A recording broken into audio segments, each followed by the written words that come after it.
नमस्कार, आप देख रहे हैं डिबेट का नंबर 1 पॉलिटिकल शो रणक्षेत्र। आपके साथ मैं हूं विकास ब्रजेश सक्सेना। आज बात होगी बिहार की, जहां साल के अंत में चुनाव होने वाले हैं और 5 से 6 महीनों का वक्त अब सिर्फ शेष रह गया है। लेकिन सूबे की सियासत जोर पकड़ने लगी है, बयानों के तीर चलने लगे हैं, नेता एसी कमरों से सड़कों पर उतरने लगे हैं। यानी बिहार इलेक्शन का काफी अब जो है फाइनल बैटल शुरू हो गया है। बिहार में भीषण गर्मी के बीच एनडीए सीट शेयरिंग तक पहुंच गई है, तो दूसरी तरफ राहुल गांधी का नीतीश की प्रशासनिक क्षमता पर चोट का सिलसिला जारी है। इन दो खबरों के इर्द गिर्द इस समय बिहार की सियासत घूम रही है। सूत्र बताते हैं कि जेडीयू और बीजेपी लगभग बराबर की सीटों पर चुनाव लड़ने की तैयारी कर रही है, जबकि शेष सीटें सहयोगी दलों के बीच बांटी जाएंगी। इस स्ट्रेटेजी का मकसद है कि पार्टी की एकता बनाए रखना और अधिक से अधिक सीटें जीतना। उधर दूसरी तरफ कांग्रेस का मोर्चा संभाले बिहार पहुंचे राहुल गांधी बिहार को क्राइम कैपिटल कह रहे हैं, तो बीजेपी और जेडीयू ने इस निंदनीय बयान को सिरे से खारिज करते हुए साफ कर दिया कि बिहार में कानून व्यवस्था दुरुस्त है और एनडीए सरकार ने प्रदेश को विकास के पथ पर अग्रसर किया है। यह भी कहा। जेपी नड्डा ने राहुल गांधी के आरोपों को चुनावी हार की हताशा करार दिया और कहा कि कांग्रेस अपनी असफल नीतियों और भ्रष्टाचार के चलते जनता के बीच कोई भरोसा नहीं जीत पाई है, इसलिए वो झूठे आरोप के जरिए भ्रम फैलाने की कोशिश कर रहे हैं। वहीं इन सबके बीच एलजेपीआर के राष्ट्रीय अध्यक्ष चिराग पासवान ने आरा के रमना मैदान में आयोजित आज नव संकल्प महासभा को संबोधित करते हुए कहा कि लोग पूछते हैं कि क्या आप चुनाव लड़ेंगे, तो मेरा उत्तर है कि हां, मैं चुनाव लड़ूंगा। उन्होंने साफ किया कि एनडीए की बड़ी जीत का उनका मकसद सिर्फ एक ही है कि जीत, जीत और बड़ी जीत।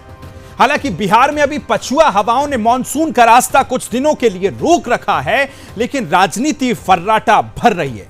इसलिए हम आज कह रहे हैं कि आ गया है बिहार का चुनाव और सभी के हैं चुनाव लड़ रहे हैं, क्योंकि लड़ना भी है और लड़ाना भी है। हम लोगों को एनडीए को जिताना है और नरेंद्र मोदी जी को हाथ को मजबूत करना है। डबल इंजन की सरकार बने, उसकी चिंता हम लोग की। अरे उनको मालूम है कि चुनाव परिणाम क्या होना है, इसलिए पहले ही से भूमिका बना रहे हैं, ताकि अभी 2-4 बार बोल के रखेंगे कि फिक्स होता है, तो परिणाम आएगा उस समय कह देंगे कि पहले ही से हम बोल रहे थे कि फिक्स है। तो परिणाम मालूम है, इसलिए इस तरह का वक्तव्य भूमिका में दे रहे हैं। ये लोग बुरी तरीके से चुनाव हारे हैं। दिक्कत कांग्रेस और उनके नेताओं में यही है कि जब जरूरत आत्ममंथन करने की है तो उस वक्त ये लोग बहाने ढूंढते हैं चुनाव हारने के। लंबे समय तक बहाना चला था ईवीएम। अब वो बहाना कहीं ना कहीं ठंडा हो गया, तो अब ये फिक्सिंग वाला एक नया बहाना इन्होंने निकाल लिया। और जो लोग चुनाव आयोग पे उंगली उठाते हैं, सवाल करते हैं और जिनका समर्थन यहाँ के क्षेत्रीय दल करते हैं, क्या वो व्यवस्था सही थी जब एक कलम से चुनाव आयोग की नियुक्ति हो जाती थी? जब से नरेंद्र मोदी जी प्रधानमंत्री बने तब से जितने भी कॉन्स्टिट्यूशनल इंस्टीट्यूशंस हैं, संवैधानिक संस्थाएं हैं, सबको हाईजैक कर रखा है। चुनाव आयोग इलेक्शन की घोषणा करता है चुनाव की तारीखों का, उससे पहले बीजेपी की आईटी सेल को पता होता है कि चुनाव कब होना है। तो ये बात तो है, लेकिन इन सब पे हम लोगों की नजरें हैं। मैंने देखा राहुल गांधी मौसम वैज्ञानिक अब नए हो गए, हार के मौसम वैज्ञानिक, और वो अपने हार का जायजा उनको मिल चुका है। जनता एनडीए के साथ है तो मैच फिक्स भी जनता के साथ है। जनता आज एनडीए के साथ इसलिए है, हर गांव में सड़क है, बिजली है, स्वास्थ्य है, हर सेक्टर में सरकार काम कर रही है और जनता एनडीए के साथ है। कांग्रेस पार्टी को स्वीकार करना चाहिए कि उसकी गलत राजनीतिक रणनीति, अर्थनीति और सामाजिक नीति की वजह से उनकी हार हो रही है। अगर उनको कुछ शक है तो उनको सीधे चुनाव आयोग के पास जाकर के अपनी शंकाओं का समाधान करना चाहिए। देखिए, जिस प्रकार की टिप्पणियां भारत की सेना को लेकर राहुल गांधी जी ने और उनकी पार्टी ने की, उसके बाद उनको पूरी श्योरिटी है कि बिहार के चुनाव वो हारने वाले हैं। अब चुनाव हारने वाले हैं तो बहाना पहले से बनाना है, इसीलिए इलेक्शन कमीशन पर निशाना है, क्योंकि परिवार और अपने आप को बचाना है और एलिबाई और एक्सक्यूज़ बनाना है। देखिए, मैं राहुल जी को इतना ही कहना चाहूँगा कि ताउम्र राहुल जी आप यही गलती करते रहे, धूल चेहरे पर थी और आईना पूछते रहे। देखिए, ये जो वोटर लिस्ट स्कैम है, इसके बारे में तो सबसे पहले देश में ममता बनर्जी आवाज उठाई थी। ये महाराष्ट्र में जो हुआ था, दिल्ली में जो हुआ था, ये वोटर लिस्ट स्कैम, और बंगाल में ममता बनर्जी पकड़ लिया। ये दूसरे स्टेट का जो वोटर लिस्ट है वो यहाँ पे वोटर का नाम यहाँ पर डाल दे रहे हैं। 20वीं सदी का पुराना डेफिनेशन सत्य, न्याय और अहिंसा की जमीन, नया definition crime capital of India Bihar. Crime capital बताया है बिहार को राहुल गांधी ने। इसी बयान के बाद सियासत तेज हो गई है, लेकिन किस तरह से अभी सरगर्मी है चुनावों को लेकर, जरा जनता के रिएक्शन सुनिए बहुत जल्दी से। फिर वो आंकड़ा बताने वाले हैं जिस पर एनडीए में सीट शेयरिंग को लेकर फॉर्मूला तय हुआ है। सूत्रों के अनुसार जो खबर पहुंची वो बताएंगे, पहले जनता का रिएक्शन सुनिए। आज इस वक्त मैं पटना के कंकड़बाग इलाके में हूँ, जहाँ हमारे साथ कुछ जनता है और जानते हैं इनकी क्या राय है। चुनाव नजदीक आ चुका है, इस चुनाव को लेकर के सरगर्मी तेज हो गई है। राजनीतिक नेताओं का दौरा जो है वह तेज हो चुका है और सीटों के बंटवारे को लेकर आपस में जो है वह दावे प्रतिदावे किए जा रहे हैं। किस तरीके से देखते हैं चुनाव का वर्ष है ये, और इस चुनावी वर्ष में क्या हो रहा है? देखिए, यह जो चुनावी वर्ष है इसमें तो बीजेपी का ही है, सब जगह से बीजेपी ही निकलेगी। लेकिन समस्या यह भी उत्पन्न होगी कि विपक्ष की जो भी पार्टियां हैं वो फिर ईवीएम पर सवाल उठाएंगे। ऐसा अक्सर देखा जाता है कि जब बीजेपी का जब सीट में बढ़ोतरी होती है तो विपक्ष वाले नहीं, उस सीट में बढ़ोतरी हो या सीट कितनी आए, किसकी कौन पार्टी की सीट आती है, लेकिन सवाल यह है कि जब चुनाव हो रहे हैं, इस चुनाव में सभी पार्टियां अपना दावा करेंगी, तो जो गठबंधन है, चाहे वो एनडीए का गठबंधन हो या फिर महागठबंधन हो, एनडीए के गठबंधन में सीटों के बंटवारे को लेकर फैसला किया जा रहा है और कहा जा रहा है कि सीटों के बंटवारे हो चुके हैं। तो इसको किस तरीके से देखते हैं? ये सीटों के अगर बंटवारा हो चुके हैं तो बिहार में बीजेपी की अच्छी बढ़त मानी जा रही है। बिहार में डबल इंजन की सरकार है और विकास हो रहा है यहाँ पर। दूसरी बात है कि मोदी जी का ऑपरेशन सिंदूर बहुत ही वोट के मायने में बहुत ही आगे लेके जाएगा, क्योंकि ऑपरेशन सिंदूर के चलते बीजेपी का छवि बढ़ गया है। हम पूछते हैं इनसे कि किस तरीके से चुनाव का जो माहौल है, अब आने वाले समय में चुनाव होना है, इसको लेकर राजनीतिक सरगर्मी जो है वो बढ़ गई है, कैसे देखते हैं? वो चाहे कुछ भी आना है तो बीजेपी का। पब्लिक रिएक्शन आपने सुना। सभी चाहते हैं कि क्या मंशा भी नजर आती है, किस तरह से चुनाव गर्म हो रहा है वो भी आपको दिखाया।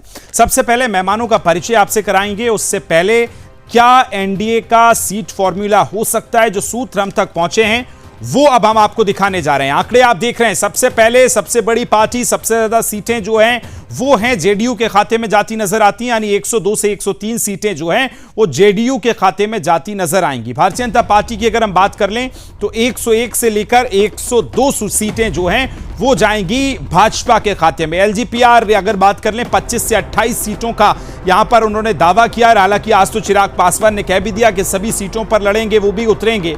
और हम पार्टी का जिक्र करें तो 6 से 7 सीटें हम पार्टी के खाते में जाती नजर आती हैं और 4 से 5 सीटें जो हैं आरएलएम के खाते यानी उपेंद्र कुशवाहा की जो पार्टी है उसके खाते में जाती नजर आती हैं। कितना असर होगा सीट शेयरिंग पर लेकर, जो अभी हालांकि देखिए बयान अभी नहीं आना शुरू हुए हैं, 1-2 बयान ऐसे हैं, जीतन राम मांझी के देखें, उपेंद्र कुशवाहा के देखें तो कहा जा रहा है कि सब कुछ बेहतर है, लेकिन बैठकों में क्या अभी भी जोर आजमाइश, उठा पटक सीटों को लेकर चल रही है बिहार की सियासत में? आज इसी पर तलाशेंगे।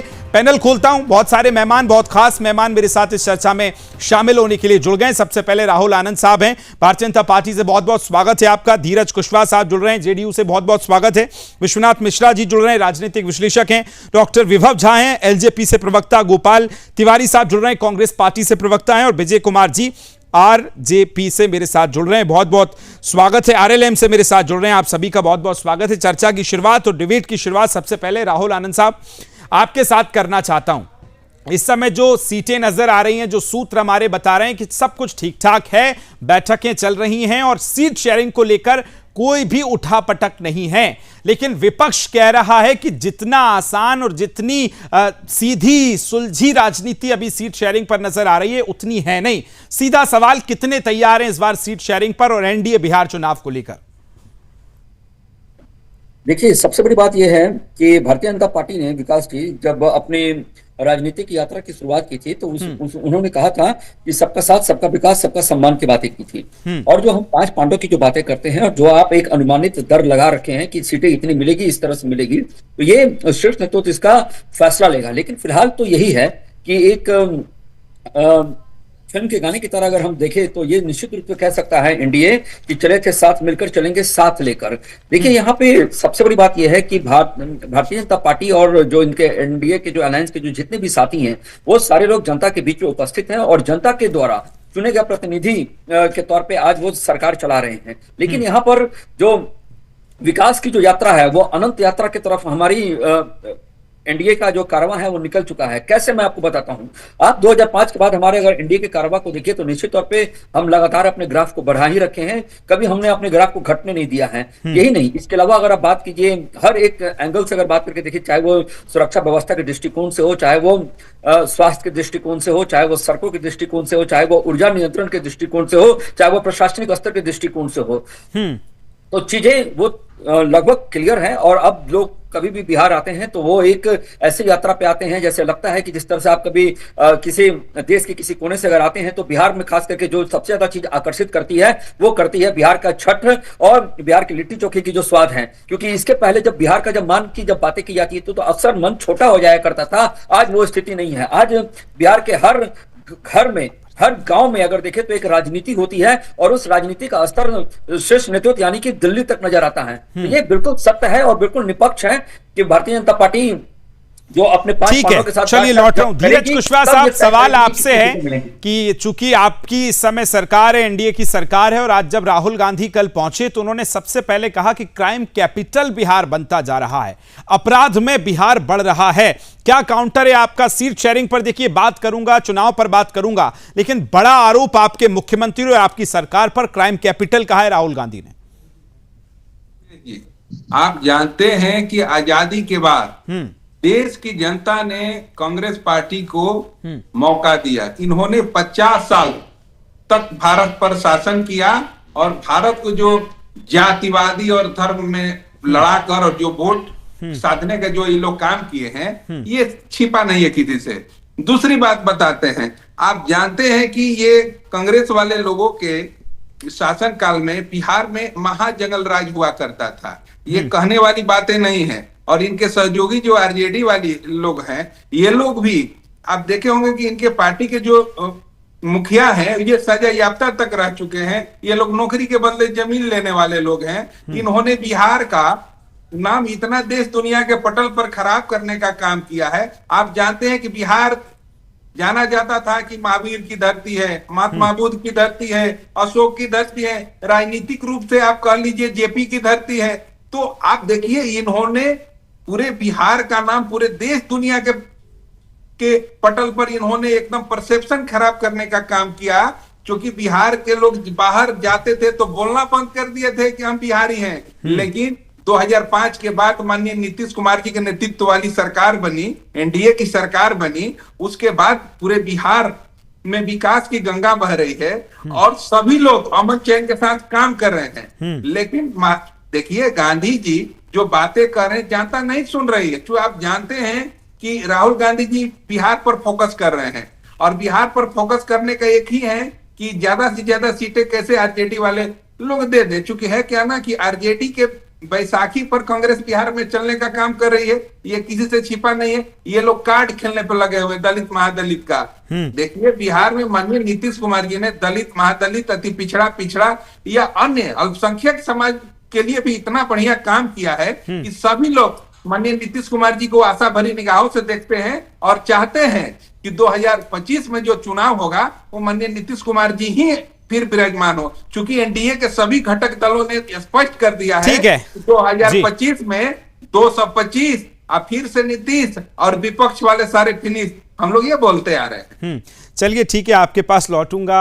क्या जिस तरह से आप पूरा चुनाव बता रहे हैं उतना ही आसान क्या विजय कुमार जी को भी लगता है? विजय जी वो कह रहे हैं शांति की गंगा बह रही है, आप कह रहे हैं क्राइम कैपिटल बन गया है बिहार।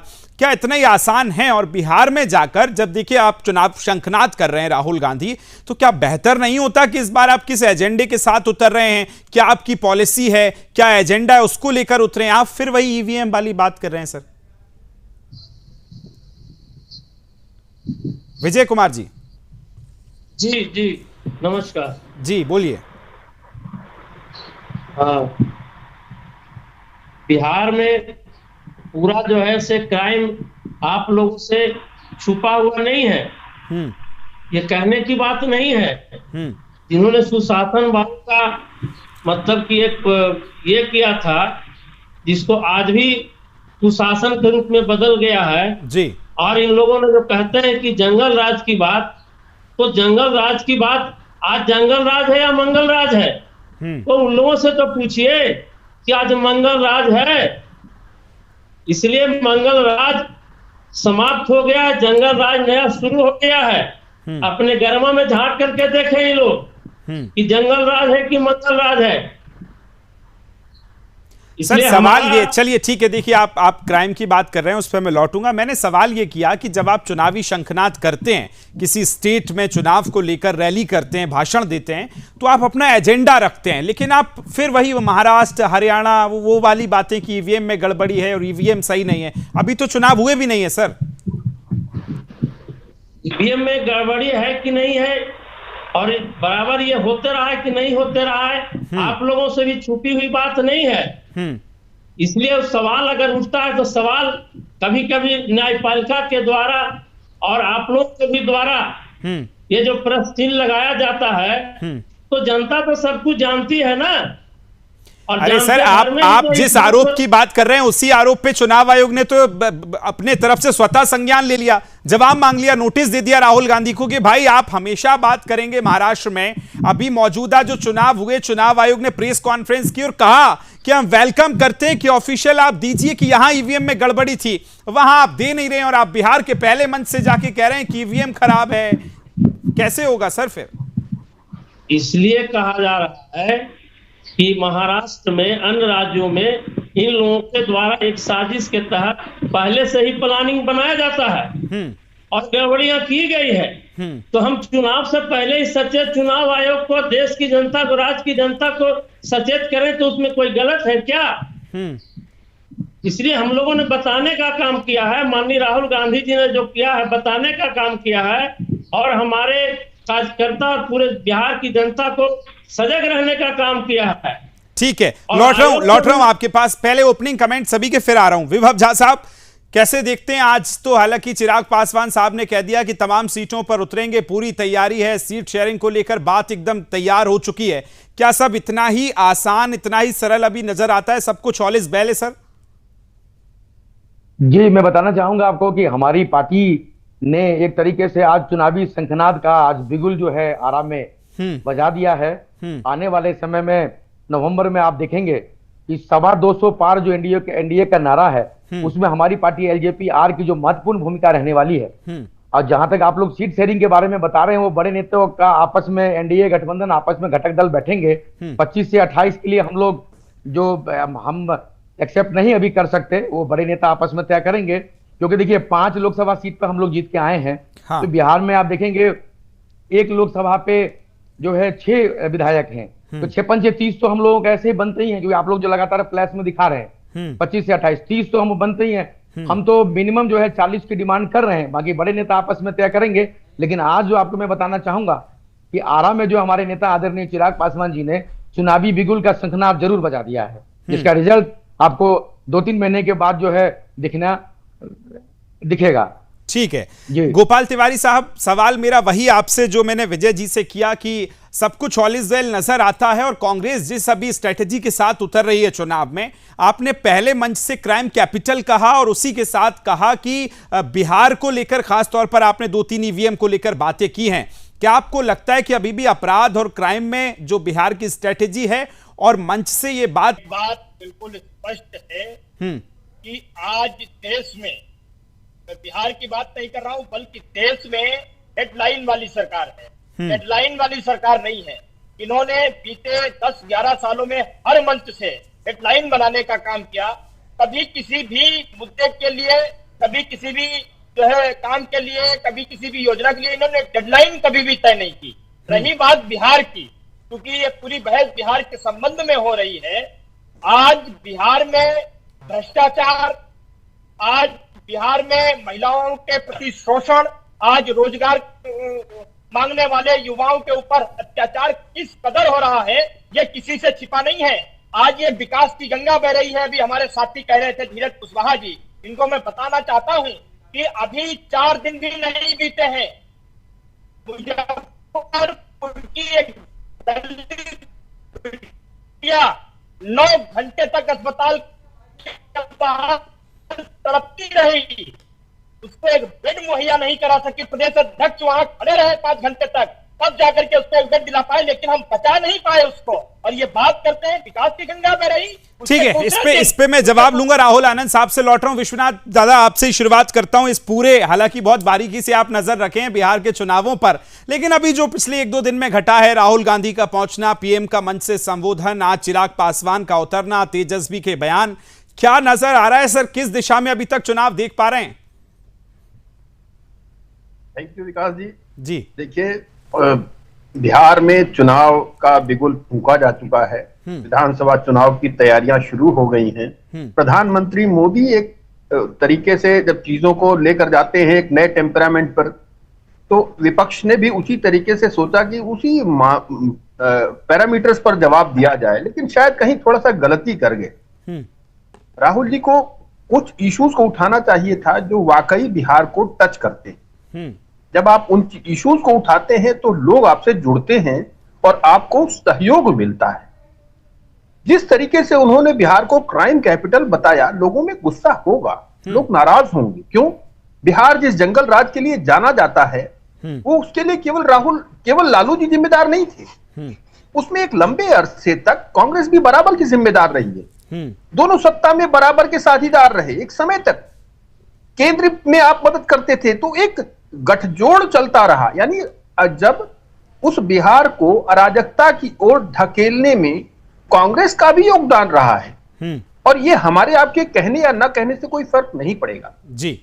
जनता जिसने इसको भोगा है वो इस बात को समझती है। तो आज आवश्यकता ये थी कि राहुल जी इस चीज को स्वीकार करते कि हमसे जो अतीत में गलतियां हुई, हम उसके लिए क्षमा चाहते हैं, लेकिन हम आपको विश्वास दिलाते हैं कि हम आगे बहुत अच्छा परफॉर्म करेंगे। और जो चीजें वो अपने राज्यों में जहां उनकी सरकारें हैं, जहां बेहतर कर रहे हैं, उन चीजों को एलेबोरेट करते, उनका एक नया ब्लूप्रिंट देते बिहार के डेवलपमेंट के लिए। लेकिन जब आप ईवीएम का प्रहार करते हैं, जब आप ईवीएम का वही रोना रोते हैं, जिन राज्यों में आप जीत जाते हैं वहां पर ईवीएम ठीक है, जहां पर आप हार जाते हैं, जनता आपको रिजेक्ट करती है, वहां पर आप ईवीएम को फेल करते हैं, तो ये मुझे लगता है जनता हमसे आपसे ज्यादा बेहतर जनता समझती है और जनता इमीडिएटली रिजल्ट देती है। और जब चुनाव के मुहाने पर खड़ी हो पार्टी, मुझे लगता है कि शायद राहुल जी कुछ गलती कर देते हैं या कहीं उनके जो सहयोगी हैं या उनके जो मार्गदर्शक हैं वो उनको सही दिशा नहीं दे रहे। ठीक है, किस दिशा में चुनाव को लेकर जाना है। बिल्कुल दादा, लौट रहा हूं आपके पास। राहुल आनंद साहब, बहुत सारे सवाल विजय कुमार जी, गोपाल तिवारी जी ने कहा है कि साहब क्राइम में जिस तरह की चीजें बन रही हैं, बढ़ रहे हैं आंकड़े, और जो गंगा आप कह रहे हैं कि शांति की गंगा बह रही है, वो उनको नजर नहीं आ रही है। या तो आप दिखा नहीं पा रहे हैं, या मैं चाहूंगा कि इस पर काउंटर करें कि कैसे आपकी सरकार इस समय आश्वस्त है और एनडीए में जो सीट शेयरिंग को लेकर बात है, मुख्यमंत्री के चेहरे को लेकर बात है, कहां खड़ी नजर अभी आ रहे हैं राहुल जी? देखिए विकास जी, एक बहुत पुरानी कहावत है, नजरें बदलोगे तो नजारे बदल जाएंगे। और अगर बातें करें बिहार के संदर्भ में, तो निश्चित तौर पे ये बात आपको कह दे कि जो कानून व्यवस्था है, देखिए मुझे एक ऐसा राज्य बता दीजिए जहां पे अपराध ना होता हो। यूपी के हमारे मुख्यमंत्री इतने ताकतवर और इतने सशक्त फैसला लेने वाले हैं, उनके शासनकाल में भी अगर अपराधी अपराध कर देते हैं तो, और उसके बाद आप अगर ठिकारा सरकार के ऊपर फोड़ते हैं, तो इससे पहले आपको एक चीजों को हमेशा समझना होगा। वो चीजें ये हैं कि क्या सरकार की मंशा और सरकार के जो मुलाजिम हैं, यानी कि जो पुलिस प्रशासन है, वो कितने सशक्त है और कैसे लोगों के ऊपर कार्रवाई कर रही है। सबसे पहली बात देखिए, अभी थोड़ी देर पहले ये बात कर रहे थे गोपाल जी, एक मसला पीएमसीएच का लेकर आए थे, लेकिन आपको उसी भी जगह बता दे कि सरकार ने एक अच्छी बात भी बतानी आवश्यकता है, क्योंकि एक जो आरजेडी की जो पॉलिटिक्स करने का जो नजरिया है, जो जरिया है, उसके एक व्यक्ति ने एक अन्य समाज के लड़की के साथ कुछ गलत काम किया था, रेप किया था। उसके घर को माननीय डिप्टी सीएम ने 12 घंटे के अंदर तोड़वा दिया और उस आदमी को आकर सरेंडर करना पड़ा। और आपको बता दें, जब भी चुनावी वर्ष होता है तो आपराधिक गतिविधियां निश्चित रूप से बढ़ती है, क्योंकि विपक्ष इसका हवाला देकर सत्ता में स्थापित होने का छलावा करने का प्रयास करता है। ठीक उसी तरह जो हमारे आरजेडी के लोग अगर बात करते हैं, पुलिस प्रशासन की बात करते हैं, जहां सेटलमेंट फ्रॉम सीएम हाउस हुआ करता था, वो अगर इस तरह की बातें करे तो मुझे लगता है कि ये नागावार गुजरेगा और ये एक्सेप्टेबल नहीं है। और जहां तक प्रश्न उठता है राहुल गांधी जी के विषय का, तो राहुल गांधी जी के बारे में देखिए क्या मैं कह सकता हूं आपको। मैं बता दूं कि चले थे कहां जाने के लिए, जाना है कहां ये मालूम नहीं, अब अपनी भटकती कदमों को मंजिल का दिशा मालूम नहीं। आप उनके बॉडी लैंग्वेज को देखिए, जब राहुल गांधी जी बिहार में आते हैं उनके बॉडी लैंग्वेज को देखिए। वो मूर्ति भी देखनी चाहिए जो अब दशरथ मांझी जी के ऊपर जब माला अर्पण किया जा रहा था, तो उस समय वो किस तरह से माला अर्पण कर रहे थे। वो दलित के पास जाने की बात तो जरूर करते हैं, लेकिन उनके पहले दलित के घर पहुंचने पहले उनके लिए बाथरूम तक बनवा दिया जाता है कांग्रेसियों के द्वारा कि वहां नहीं यहां जाना होगा। क्योंकि देखिए चीजें बड़ा स्पष्ट है कि ये एक चुनावी बहरूपिया की तरह आते हैं। और जो लोग पलायन की बातें करते हैं ना, इनके नेता के बारे में बता दें। मैं कांग्रेस के नेता के बारे में अगर बताऊं तो ये बता दूं कि कन्हैया कुमार आए थे, वो 2020 के बाद वो पलायन करके चले गए थे, फिर 25 में वापस आए जब इनको याद आया कि चुनावी वर्ष आ गया है, अब मुझे आ जाना चाहिए। देखिए इस तरह की बातें करेंगे और कभी भी आरजेडी नहीं चाहेगी कि कांग्रेस का वजूद बहुत मजबूत हो बिहार के। चलिए अब राहुल जी लौट रहा हूं आपके पास। विजय जी, मेरा सीधा सा सवाल, अभी आप जो एनडीए पे बात कर रहे थे कि इतना आसान नहीं होगा, अभी जो चीजें दिखाई जा रही हैं वैसी है नहीं, बहुत सीधा सा एक छोटा सा मेरा सवाल कि क्या जयचंद का पता चल गया है कि नहीं चला है अभी तक? बहुत जल्दी से, फिर मुझे ब्रेक पे जाना है।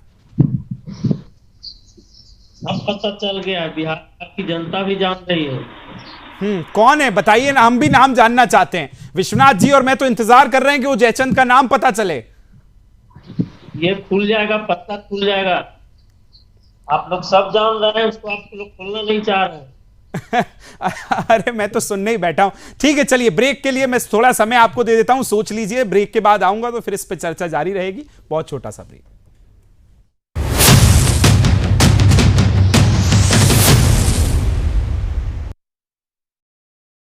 भारत को दुनिया का डिजिटल पावर हाउस बनाने का यशस्वी प्रधानमंत्री नरेंद्र मोदी का संकल्प उत्तर प्रदेश में हो रहा है फलीभूत।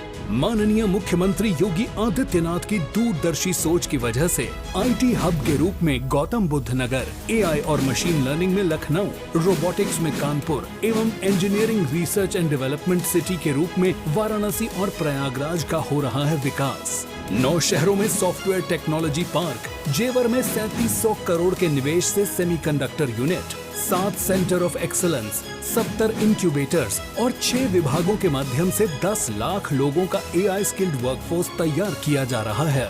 महाकुंभ 2025 के अभेद्य सुरक्षा में एआई के अभूतपूर्व इस्तेमाल को पूरी दुनिया ने देखा। सॉफ्टवेयर निर्यात में हुई तीव्र वृद्धि से यूपी को मिल रही है ग्लोबल आईटी हब के रूप में नई पहचान।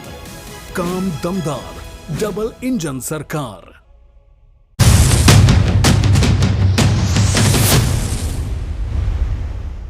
ब्रेक के बाद एक बार फिर आपका स्वागत है। चर्चा लगातार जारी है, विस्तार देंगे चर्चा को। धीरज कुशवाहा जी, आपके पास आ रहा हूं। कई सारे आरोप अभी आपकी सरकार पर, आपके चेहरे पर, आपके मुख्यमंत्री के चेहरे पर लग रहे हैं। सवाल बहुत स्पष्ट है कि क्या नीतीश जी के नेतृत्व में ही चुनाव लड़ा जाएगा? सीट शेयरिंग को लेकर जो अभी चर्चाएं तेज हैं, बातचीत चल रही है, सब कुछ फिक्स हो गया है? धीरज जी देखिए ब्रिजेश जी, एनडीए के सभी घटक दल के शीर्ष के नेताओं ने स्पष्ट रूप से कह दिया है कि 2025 का चुनाव माननीय नीतीश कुमार जी के नेतृत्व में ही लड़ा जाएगा। उसी प्रकरण में आज चिराग माननीय मंत्री चिराग पासवान जी स्पष्ट रूप से कहा, एक अच्छा संदेश है कि हम 243 विधानसभा सीटों पर हम आ रहे हैं, क्योंकि एनडीए के सभी माननीय प्रदेश अध्यक्ष, जिला अध्यक्ष, प्रखंड अध्यक्ष, यहाँ तक कि पन्ना प्रमुख तक एक साथ मिलकर समन्वय बनाकर और काम कर रहे हैं। क्योंकि सब लोगों का यही कहना है कि 2025 में 225। अब देखिए, आज आप बयान सुने होंगे, माननीय तेजस्वी प्रसाद यादव जी हुए या राहुल गांधी जी हुए, जब चुनाव नजदीक आने लगता है तो ये लोग भारत के तमाम एजेंसियों पर और विशेष रूप से चुनाव आयोग पर ये लोग सवाल खड़ा करते हैं। तो कहने का मतलब है कि ये लोग जहां जीत जाते हैं वहां पर कहते हैं कि निष्पक्ष रूप से काम हुआ है, और जहां हार जाते हैं वहां पर कहते हैं कि ईवीएम में गड़बड़ी है। ठीक है, इसी पर जवाब ले लेता हूं। बताइए जी गोपाल तिवारी साहब, जहां जीत जाते हैं वहां ईवीएम सही है और जहां नहीं जीतते हैं वहां फिर बहुत सारे सवाल हैं। तिवारी जी, गोपाल तिवारी साहब, आवाज मिल रही है मेरी? चलिए ठीक है, विजय कुमार जी आपके पास आ रहा हूं। वो कह रहे हैं कि हमारे पास तो सब कुछ ठीक है, और अब सवाल ये कि सर जब चुनाव से बहुत पहले अगर इस तरह की सीट शेयरिंग पर बात हो रही है, कई दौर की बैठकें हो गई हैं, चेहरा स्पष्ट है, चिराग पासवान से लेकर तमाम लोग ये कह रहे हैं कि नीतीश कुमार के नेतृत्व में चुनाव लड़ेगा, तो आपको क्या नहीं लगता कि एनडीए गठबंधन इस समय एक कदम चुनाव में आगे नजर आ रहा है आपसे? सर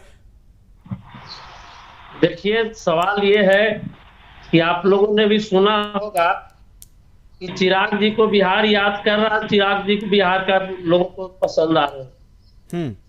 सवाल है कि बिहार पसंद किनको कर रहे हैं, नीतीश जी को कर रहे हैं कि चिराग जी को कर रहे हैं, और बिहार उनको बुला रहा है, तो सब कहाँ ठीक ठाक है भाई? मांझी जी बोलते हैं कि हमको 40-50 सीट चाहिए, और आप लोगों ने जो दिखाया है कि सीट शेयरिंग जो है मांझी जी को 6 से 7 सीटें मिली है, और मांझी जी का भी बयान आता है, तो कहाँ सब ठीक ठाक है? ये सब खाली बोलने से बात नहीं चलने की काम है ना। इन लोगों में काफी दरार है, ये झांक रहे हैं।